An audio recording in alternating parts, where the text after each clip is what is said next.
Good morning, students. So, in the previous lectures, we have discussed the two very important page replacement algorithm. Number one is the FIFO, second one is the LRU.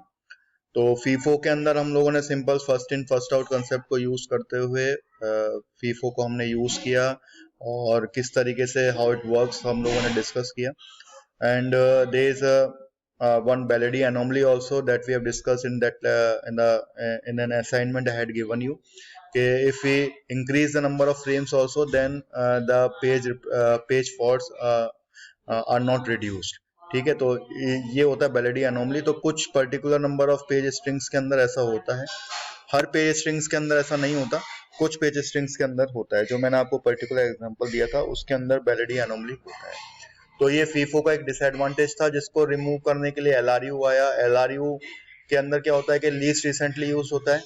ठीक है, least recently use में क्या होता है कि हम left side में देखते हैं, मतलब जो प्रीवियस हम लोगों ने ऑलरेडी लोड कर दिए हैं पेजेस, उसमें काफी टाइम से कौन सा यूज नहीं हुआ है, लीस्ट रिसेंटली यूज हुआ है, उस पेज को विक्टिम पेज मानते हुए हम सेव्ड आउट करते हैं और दूसरे पेज को सेव्ड इन करते हैं.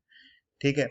Now today we are going to discuss a very new and the last page replacement algorithm which is known as the optimal page replacement algorithm.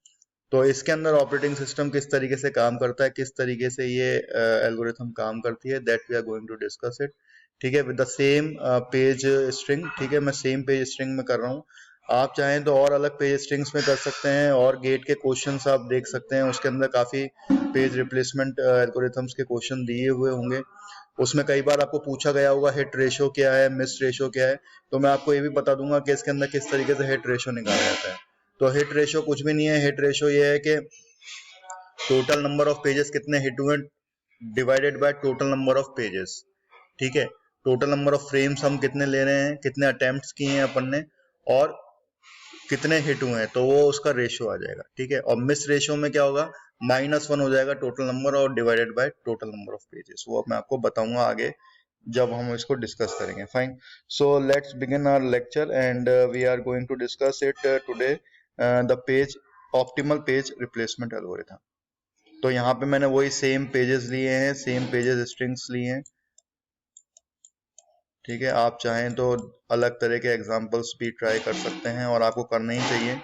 मैं आपको सजेस्ट करता हूँ कि इन तीनों एल्गोरिथम्स को पढ़ने के बाद आप अलग अलग एग्जांपल्स को ट्राई करें और देखें. उससे क्या होगा कि आपका कंसेप्ट में पकड़ होगी और आपको अच्छा और समझ में आ जाएगा. सो लेट्स बिगिन. तो ऑप्टिमल पेज रिप्लेसमेंट एल्गोरिथम क्या बोलता है कि ऑप्टिमल के अंदर क्या होता है कि ऑलरेडी हमारे पास पेज स्ट्रिंग होती है और हम फ्यूचर में बात करेंगे कि फ्यूचर में कौन सा पेज ऐसा है जो काफी लॉन्गर टाइम तक यूज नहीं होने वाला है, उसको विक्टिम पेज मानते हुए हमें उसको रिमूव करना है. तो वो किस तरीके से किया जाता है, क्या उसमें होता है, हम अभी आगे बात करेंगे और आपको मैं समझा भी दूंगा. जब हम ये एग्जांपल समझेंगे तब आपको और अच्छी तरीके से समझ में भी आ जाएगा कि ये क्या बोलता है optimal page replacement algorithm. So let's begin. तो अगेन मेरे पास अभी तीनों फ्रेम्स हैं, तीनों फ्रेम्स एम्प्टी हैं, तो इसको मैं एज अ पेज फॉल्ट मानते हुए करता हूँ. कई क्वेश्चंस में ऐसा होता है कि जो फर्स्ट जो अटेम्प्ट होता है जिसमें तीनों फ्रेम्स मेरे नहीं एम्प्टी होते हैं, तो उस केस में इसको पेज हिट भी मानते हैं वो कई क्वेश्चंस में. तो आपको क्वेश्चंस में ध्यान रखना है कि जो मेरा पहला पेज है उसको वो क्या मान रहे हैं, पेज हिट मान रहे हैं या पेज फॉल्ट मान रहे हैं. तो मैं अपने केस में इसको पेज फॉल्ट मान रहा हूँ और पेज फॉल्ट मानते हुए मैं इसको करता हूँ. ठीक है, तो सबसे पहले 3 यहाँ पे आ जाएगा, अगेन यहाँ पे 3 2 आ जाएगा, ये मेरा पेज फॉल्ट हो गया. अगेन मेरा यहाँ पे पेज फॉल्ट है. ठीक है. हाँ, वन मोर थिंग स्टूडेंट्स, मैंने थोड़ी सी गलती कर दी थी पिछले वाले एग्जांपल में. मैंने लास्ट में यहाँ पे क्रॉस नहीं लगाया था, तो पेज फॉल्ट मेरे 15 मैं काउंट कर रहा था, जबकि वो कितने होंगे, शायद 16 होंगे, 14 मैंने काउंट किए थे लेकिन वो होने थे 15. तो आप जरूर ध्यान रखिएगा कि जैसे ही आप पेज फॉल्ट कर लें तो उसी समय आप क्रॉस लगा दें, जिससे कि आप जब फाइनली आप जब पेज फॉल्ट को काउंट कर रहे होंगे तो आपसे गलती नहीं होगी. ठीक है, जैसे मैंने की थी. तो एग्जाम में आपको जरूर ये ध्यान रखना पड़ेगा क्योंकि अगर नंबर ऑफ पेज फॉल्ट में एक भी नंबर क्रॉस गलत हो गया तो वो आपका पेज फॉल्ट कम कर देगा. ठीक है, तो यहाँ पे हो गया 3 2 एंड 1. ठीक है, अब मेरे पास दोबारा क्या हो गया, यहाँ पे पेज हिट है क्योंकि 3 ऑलरेडी है मेरे पास, तो 3 2 एंड 1 एज इट इज आ जाएगा. नाउ 4 है तो मैं इसको कर दूंगा पेज फॉल्ट. अब मेरे को क्या करना है कि मैं LRU के अंदर तो लेफ्ट रेफरेंस देख रहा था, यहाँ पे मुझे ये चीज नहीं करनी. अब मुझे क्या करना है, इस पेज से राइट रेफरेंस देखना है. ठीक है। तो मेरे को राइट में जाना है, राइट डायरेक्शन में जाना है और देखना है कि मेरे कौन सा पेज है जो काफी टाइम तक यूज नहीं होने वाला है। तो मेरे पास नंबर ऑफ पेजेस, जो नंबर ऑफ फ्रेम्स बात कहूँ या नंबर ऑफ पेजेस, देखिए नंबर ऑफ, जब मैं पेजेस की बात कर रहा हूँ दैट मीन्स कि मैं वर्चुअल मेमोरी के कॉन्टेक्स्ट में बात कर रहा हूँ, और जब मैं फ्रेम्स की बात कर रहा हूँ तब मैं मेन मेमोरी के कॉन्टेक्स्ट में बात कर रहा हूँ। तो आप इसमें कंफ्यूज मत होइएगा, it is one of the same thing. तो कई बार मैं पेज भी बोल रहा हूँ, कई बार मैं फ्रेम भी बोल रहा हूँ। तो यहाँ पे आप देखिए कौन सा पेज जो है लॉन्गर टाइम तक वो काम में नहीं आने वाला है। तो 4 के बाद देखिए 1, मेरे पास कौन कौन से पेजेस हैं पहले तो मैं देख लेता हूँ। मेरे पास है 3 है, 2 है और 1 है। तो मैं आगे चलता हूँ, देखता हूँ। तो सबसे पहले मेरे पास 1 आ गया, देखिए यहाँ पे। तो 1 तो मेरे पास आने वाला है, अभी बिल्कुल आने वाला है, क्योंकि 4 के बाद ही 1 आने वाला है। तो मैं इसको नहीं छेड़ूंगा, इसको विक्टिम पेज नहीं बनाऊंगा। उसके बाद देखिए आगे क्या आ रहा है, 6 तो नहीं है मेरे पास यहाँ पे, तो मैं इसको कंसीडर नहीं करूंगा। फिर देखिए 2 है मेरे पास, बट ऑलरेडी मेरे पास 2 यहाँ पे है, तो ये मेरा हो गया सेकंड प्रेफरेंस। मतलब ये तो हो गया फर्स्ट पे, ये हो गया सेकंड पे। लेकिन अभी मेरे पास एक और फ्रेम है, 4 मेरे पास नहीं है यहाँ पे, ठीक है। तो मैं और आगे चलूंगा, तो यहाँ पे आ गया 3। तो ये देखिए अब 3 मेरा मेरा विक्टिम पेज बनने वाला है। क्यों? क्योंकि ये नियर फ्यूचर में सबसे लास्ट में, नियर फ्यूचर मेरे काम में नहीं आने वाला, या मैं कहूँ कि सबसे लास्ट में काम में आने वाला है। तो ऑप्टिमल एल्गोरिथम में क्या होता है, ऑप्टिमल पेज रिप्लेसमेंट एल्गोरिथम में हम फ्यूचर स्ट्रिंग को देखते हुए देखते हैं कि नियर फ्यूचर में कौन सा पेज ऐसा है जो काम में नहीं आने वाला है। तो वो देख लिया मैंने, यहाँ पे 1 बिल्कुल जल्दी काम में आ गया, फिर 2 उसके बाद में काम में आया, तो 3 मेरा सबसे लास्ट है। तो 3 मेरा विक्टिम पेज बनेगा, और मैं 3 को रिप्लेस कर दूंगा किससे, 4 से। और यहाँ पे आ गया 2 एज इट इज और 1। देन अगेन मेरा पेज हिट हो गया। देखिए इससे आप क्या हो गया, आपके पेज हिट का जो रेशियो होगा वो बढ़ जाएगा, और यही मैं चाहता हूँ। मेरे कम से कम मेरे पेज फॉल्ट्स हों, ज्यादा से ज्यादा मेरे पेज हिट हों, तभी मेरा ऑपरेटिंग सिस्टम ऑप्टिमम यूटिलाइजेशन दे पाएगा। इसलिए इसका नाम ऑप्टिमल पेज रिप्लेसमेंट एल्गोरिथम भी रखा गया है। तो मेरा पेज हिट हो गया, तो again as it is 4 to 1 हो गया।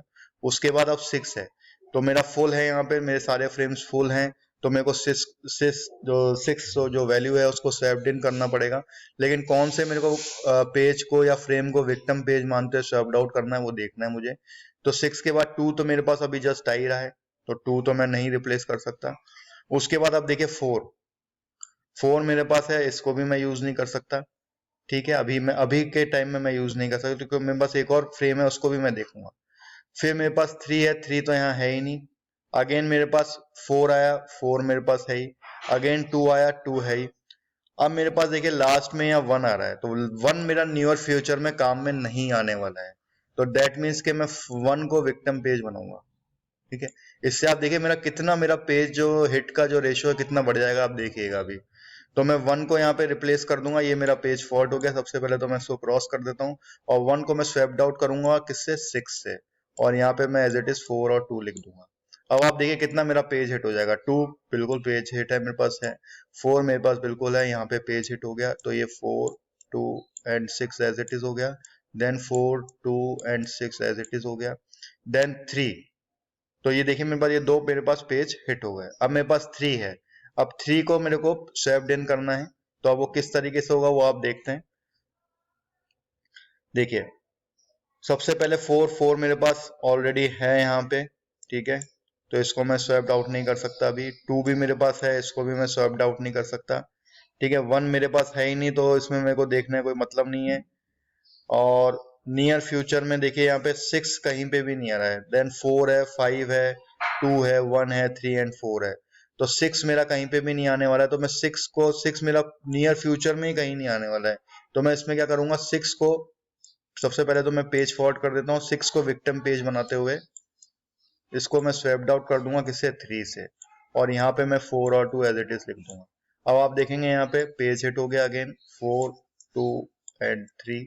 उसके बाद अगेन 2 है, ऑलरेडी है मेरे पास बिल्कुल, तो मेरे पास पेज हिट हो गया 4, 2 एंड 3। उसके बाद मेरे पास यहाँ पे अब आ गया 1। तो 1 अब मेरा ये ऑलरेडी फुल है, तो दैट मीन्स के मेरा ये कोई ना कोई एक विक्टिम पेज बनते स्वैप्ड आउट होगा। तो मैं देखता हूँ कौन सा होगा। 4 मेरे पास अभी सबसे पहले आ रहा है, बिल्कुल है। 5 है ही नहीं मेरे पास, तो मेरे को देखना ही नहीं है। देन 2 मेरे पास है, लेकिन फिर देखते हैं कोई और नियर फ्यूचर में है। यस, 3। तो 3 जो है वो मेरा विक्टिम पेज बनने वाला है, और इसको मेरे को स्वैप्ड आउट करना पड़ेगा। ठीक है, और यहाँ पे मैं क्या कर दूंगा, यहाँ पे मैं इसको पेज फॉरवर्ड कर दूंगा, और 3 को रिप्लेस कर दूंगा 1 से। और 4 और 2 को मैं एज इट इज लिख दूंगा। ठीक है, तो आई होप आप लोगों को समझ में आ रहा होगा कि किस तरीके से काम करती है एल्गोरिथम। उसके बाद 4, 2 एंड 1 मेरा पेज हिट है। उसके बाद अब 5 आ गया, 5 मेरे पास नहीं है, फुल है, तो अब देखते हैं कौन सा आएगा। 2 अभी मेरे पास है, रिसेंटली आ गया, 1 आ गया। 4 मेरा विक्टिम पेज बनने वाला है क्योंकि ये काफी लॉन्गर टाइम तक नहीं आ रहा है, तो 4 जो होगा वो मेरा रिप्लेस हो जाएगा किससे, 5 से। तो मैं लिख दूंगा 5, 4, सॉरी ये 2 एंड 1, और इसको मैं कर दूंगा पेज फॉल्ट। ठीक है, उसके बाद 5, 2 एंड 1 पेज हिट है, और उसके बाद मेरा 1 आ रहा है, 1 है मेरे पास, तो 5, 2 एंड 1 अगेन मेरा पेज हिट हो गया। अब मेरा आ रहा है 3, तो 3 में अब 3 किस तरीके से रिमूव होगा, कौन सा पेज रिमूव होगा इसमें, तो हम देख सकते हैं यहाँ पे। नेक्स्ट मेरे पास आ रहा है 4। ठीक है, अब मेरे पास आगे की स्ट्रिंग्स नहीं है, मेरे पास आगे की स्ट्रिंग्स काम में नहीं आ रही हैं। Now what we have to do in this case, अब देखिए, अब यहाँ पे मेरे को 3 को रिप्लेस करना है, लेकिन अब नियर फ्यूचर के पास मेरे पास कोई स्ट्रिंग नहीं है जिससे कि मैं इसको कंपेयर कर सकूं। तो ऐसे वाले केस के अंदर क्या करना पड़ता है आपको, जब आपको नियर फ्यूचर में कोई भी चीज नहीं है, तो आप सबसे पहली चीज कर सकते हैं, कोई सा भी पेज रिप्लेस कर सकते हैं। ठीक है, लेकिन उससे भी अच्छी टेक्निक ये है कि हम कोई ऐसी टेक्निक रखें जो कि वाकई में कुछ लॉजिकल भी हो।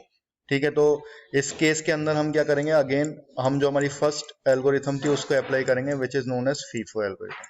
तो फीफो एल्गोरिथम करेंगे तो हम देखेंगे कि इनिशियल इसका क्या है, 5 का तो यहीं पे ही है, 2 का हम देखेंगे इनिशियल पॉइंट यहाँ पे है, और 1 का इनिशियल पॉइंट यहाँ पे है। तो बट ऑब्वियस है कि जो मेरा 2 है वो स्टार्टिंग से काम आ रहा है। ठीक है, तो उसका इनिशियल पॉइंट यहाँ पे था, तो मैं 2 को विक्टिम पेज मानते हुए इसको सेप्ट आउट करूंगा किससे, 3 से। तो यहाँ पे हो जाएगा 5, ये मेरा पेज हिट था, इसको मैं पेज फॉल्ट कर दूंगा, तो यहाँ पे हो गया 5, 3 एंड 1। उसके बाद अगेन 4 है, ये भी रिप्लेस होना है, तो अब मैं देखूंगा 5 देन 1। 1 मेरा सबसे पुराना है, मतलब सबसे पहले आया था, इनिशियल पॉइंट इसका यहाँ पे, 5 का यहाँ पे और 3 का यहाँ पे, तो मैं 1 को रिप्लेस कर दूंगा 4 से, और ये हो गया 5 एंड 3। तो जब आपके पास ऐसे कोई केस बचे कि नियर अबाउट आपके पास कोई कंपेयर करने के लिए कोई पेज नहीं हो, तब आपको क्या करना है, फीफो एल्गोरिथम को अप्लाई करते हुए काम करना है। ठीक है, तो that is the best part of the optimal algorithm. अब अपन इसके अंदर देखते हैं कि मेरे कितने पेज फॉल्ट हुए हैं। तो मैं गिनता हूं उसको, 1, 2, 3, 4, 5, 6, 7, 8, 9, 10। तो यहाँ पे मैं देख रहा हूँ पेज फॉल्ट जो मेरे टोटल हुए हैं वो कितने हुए हैं, सिर्फ 10 हुए हैं, और प्रीवियस केस में हमने देखा था वो कितने हुए थे, 14 हुए थे। तो ऑप्टिमल एल्गोरिथम में बट ऑब्वियस है कि जो मेरे पेज फॉल्ट है वो रिड्यूस हो गए। तो अब अगर मैं हिट रेशियो निकालना चाहूं तो वो किस तरीके से निकलेगा, हिट रेशियो। हिट रेशियो के लिए सबसे पहले मेरे को हिट काउंट करने पड़ेंगे, कितने हैं, 1, 2, 3, 4, 5, 6, 7, 8, 9।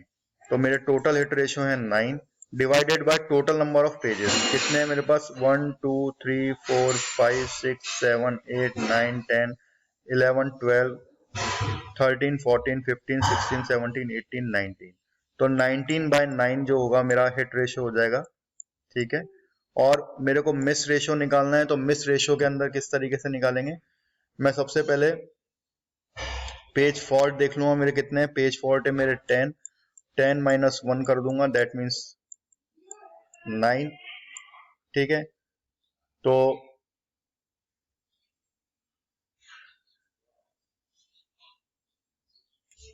सॉरी, तो ये नहीं होगा, तो पेज फॉल्ट रेशियो इस हो जाएगा आपका 10/90। सॉरी, ये जो मैंने बताया गलत था। तो पेज फॉल्ट रेशियो जो होगा वो होगा मेरा 10/19, और हिट रेशियो हो जाएगा मेरा 9/19।